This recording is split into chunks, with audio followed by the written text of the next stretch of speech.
Usa ka grocery store sa Davao City ang gitukod sa tumunga mo pasigarbo sa mga produktong dunay tatak Davao. Atong siren pinaagi nining report. The one-stop pasalubong store kining grocery store sa Davao City kay ang tanang produktong ginabaligya dinhi Davao made. Ug dili kini basta-basta kay matud sa tag-iya, the best of the bests kuno ang ilang ginabaligya. Naisipan namo na what if magbuhat na lang tawag isa ka store na magtapok tanan ang mga lamig na product sa Davao. Kumbaga mahimo na lang pud siya one-stop shop para sa mga fellow na to online sellers na nahimong online sellers karon sa pandemic. Usasab sa ilang tinguha nga mahatagan og higayon ang mga Davaoenyong mamaligya ay nga mailhan ang ilang produkto o di bakaha matabangan sila karong panahon sa pandemya.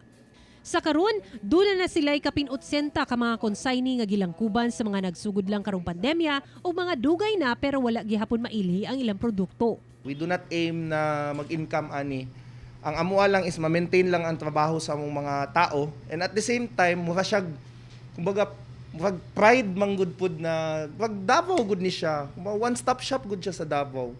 Buot sab nila nga mamahimong usa ka tourist destination sa mga taong gusto og produktong tatak Davao. Gusto na ko nga muanhi sila diri bisita sila diri para makita nila ang mga product nato nga gipanghinambog sa ato mga local entrepreneurs, ma'am. Kay sometimes ang good wala ta kaila sa mga product ang mga dayuhan nga mga product atong na-embrace. Gusto nato mailhan pud ang mga locally made pud nga mga product. Alang sa mga mamalitay, walay angay ikabalaka kay ilang ginasunod gihapon ang mga health protocol batok COVID-19. Sa panahon karon dapat lokal atong suportahan kay mo na ginatawag nato na we heal as one, magtinabangay ta. Kauban si Jojo Solarte sa kamera, ako si Sara Hilomen Velasco para sa One Mindanao.